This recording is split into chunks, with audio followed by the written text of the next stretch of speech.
there, avid listeners. Thanks again for tuning into Sin's Workshop. Hope you're having a wonderful day. Alright, so today we're going to be talking about Misfit in Love by S.K. Ali. The story follows Jenna Yusuf. She's looking for a summer of love with her best friend who told her he likes her. And now that, high school's over and she's about to embark on college, she's looking to start a relationship with him. However, things don't go according to plan. Now, I think you've heard me say this once before with different books. I don't usually read young adult contemporary romance. I don't really read romance at all. It's not really my genre, because when I read romance, or the times that I have read romance and not liked it, and the reason I stay away from it is because it's just unrealistic to me. However, this book is incredibly realistic. It's so relatable, and it deals with a lot of important issues with the storytelling. So, following Jana, again, she's looking for a summer of love, right? Relaxation before she embarks on very stressful college to study literature with an emphasis on British lit. Her whole goal, and I love this about her whole goal is to take apart British literature and classic literature and highlight the xenophobia and the otherness that is represented in those classic stories. It exists everywhere. I mean, look at Dracula, for an instance. Dracula is the other, so they are portraying the other as a villainous, blood-sucking vampire. So that's just an example. So that's what I think is really great about Jenna and the author herself, to be able to really highlight this sort of context. It really does make the reader think. But more than that, it's compelling, because it does give you a little insight into Jenna. Jenna, as well, is also a victim of assault. She was assaulted at her mosque by a fellow member, and she's still kind of recovering from it in a way, and I think that's great about her. How she was able to overcome it, how she was able to find peace in her family, and how she also doesn't let that color her faith. She doesn't define faith by the evil people do in the name of their faith, and I think that that's great. She defines faith by how it makes her feel, and I think that's how we should all define faith. I'm Wiccan, so my creed is, if it harms none, let it be done. And I think that translates to all, whatever your religion is. And that's the whole reason I haven't picked a religion. I think too many people use their faith and background and culture and this happens in the book as well, so I'm going to talk a little bit about that.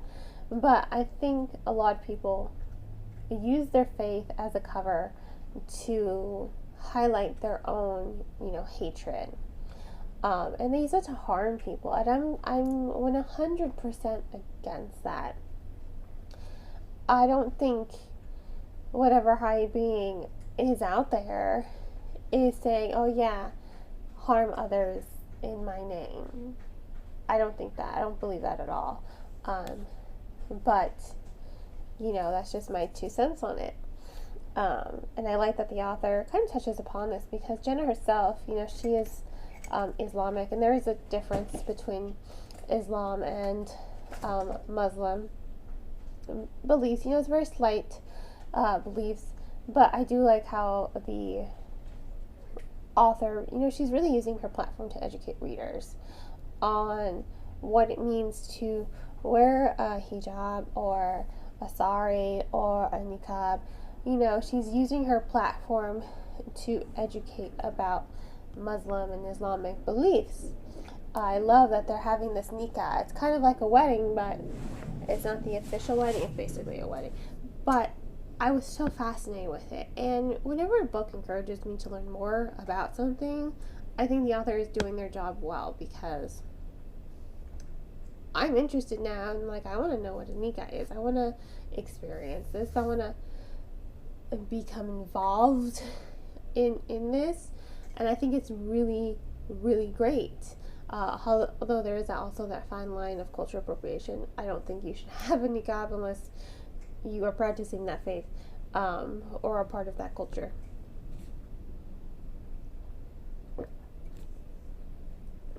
And now, what I took away from this is Jana herself. She, like I said, she does face a lot of. She comes head to head with, face to face rather, with racism in her own father, and I thought that was such a powerful scene because Nuwa is a black Muslim, and her father, her parents are divorced. They are divorced because he's Indian, and her parents were. I just gave this book away, so I can't. This is the book I need to share with people. That's why I gave it away. Gosh, I think her mother is just Arab. I can't remember from where, though, because if you say Arab, that's just a generalization. But her mother is Arab, her father is Indian, and he did not practice her belief.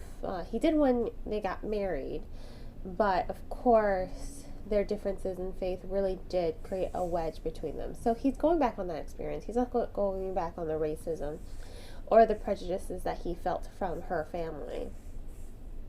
And he's remarried. He has 2 wonderful kids with his new wife, who's Linda, who is Greek.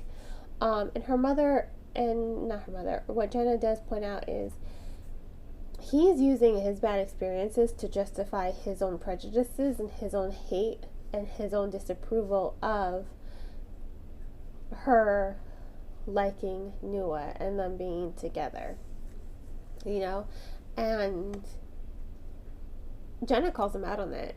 She's like, you're being racist. And then when he finds out, oh yeah, he's going to be an engineer, she's like, oh, so now because he's going to have a really good job, now you're okay with it. She's like, no. She's like, your wife is Linda, she's Greek, so she's not, she's olive tone, but could still be considered Caucasian. She's like, so what? It's okay because she's white or light skinned because they're Caucasian. And I think it's great that she calls him out. He's like, I don't want to be like this. He's like, you're right. I'm acting exactly like the people who hurt me when I was married to your mother. And I thought that was a very compelling moment for the story, to recognize racism and and address it. And what Nuwa also highlights is that there are lots of microaggressions, that people tend to put up, tend to say, and they tend to go under the radar because, again, they're microaggressions. You don't really notice them. People can kind of just slide them in there, their racial prejudices and their racism. And she discovers that her own family-in-law, her to-be family-in-law, they also have their own racial prejudices. She's having a henna party for her future sister-in-law. It's kind of like their bachelorette party. And so she's going to be part of a dance, which requires her to wear a sari, right? Or, I'm assuming sari. I think it's more traditional Indian clothes. And her family-in-law says, well, why aren't you wearing native Pakistani clothes? They're like, why are you choosing his culture over ours? And Jenna's just like, pardon me? Like, what is happening right now? She's coming face to face with all this, and she's like, I don't have to defend myself to you, and she doesn't. And I like how her friend, who is Muslim, is just like, Jenna, don't answer that. She's like, she doesn't have to answer that. Like, we're gonna go now. Like, you can go away and excuse yourself for your rudeness and offensiveness. And I love her friend so much. I love all of her friends so much. Because they are addressing it, and they're addressing how it's not okay. Not to mention the fact that, again, her father is Indian, so Yeah, this is a part of her culture. This is a part of her identity. Just because she lives with her mother and has chosen to identify more around her mother's culture, that doesn't mean she should ignore her father's culture as well. I mean, that's still a part of who she is. It's still a part of her DNA. It just shouldn't be completely ignored. So I did like that. I love how the story really delves into that. Now, as for the romantic aspect of the story, this is what I liked about it, and this is why it's definitely a top read for me. She discovers, she's like, turns out, she discovers something. I don't want to spoil it, but it kind of hurts her. And soon she discovers, she's like, you know what? I spend most of my time defining myself by a boy. I'm going to work on me first, and then get in a relationship when I'm good and ready. Like, I don't need a boy to make me feel complete.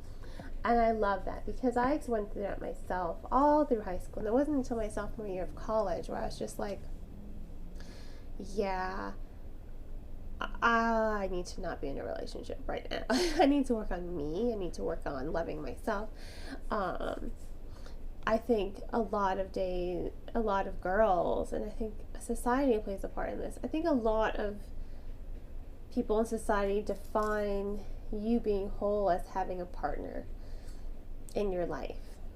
You know, as humans, it is our nature to mate, but we don't have to. I mean, if you can find comfort in just being yourself and in loving yourself, I think that's enough. And I think love will, love and companionship, it'll find its way to you as long as you love yourself. But I think society puts too much emphasis on, you need to have a partner by a certain age, or you need to have a boyfriend, you need to have a girlfriend. Like, no, that's not how it should work. And I like that the author addresses this. I do like how she goes about and really delves into how we as women, I love how she highlights how women take themselves for granted, and they don't have to. I mean, sorry, a phone call came through. But I like that. I like the meaningfulness behind that, about loving yourself first and foremost, and being okay with being alone. Because I think if you're not okay with being alone, and again, I went through this myself, if you're not okay with being alone, then you're not going to get into a relationship for the right reasons. And in the long run, that's not going to really make you happy. It's going to make you feel worse. So I loved this novel. I loved every single message in this novel. I have to give Misfit in Love 5 golden stars, because it was just so incredibly compelling, and it was so relatable, it was so realistic, it was touching, it was moving. It is everything a story should be, and more. So, highly recommend. If you want to purchase the book, please remember to purchase from your local bookseller or online book retailer. If money is tight, please remember to check out the book from your local library. And on that note, I hope you all will continue to support me by liking this podcast, sharing it with all your book-loving friends, and subscribing to it. You can also become a supporter on Anchor FM, my recording platform, for $1 a month. Hope you all have a great, wonderful day. And as always, happy reading.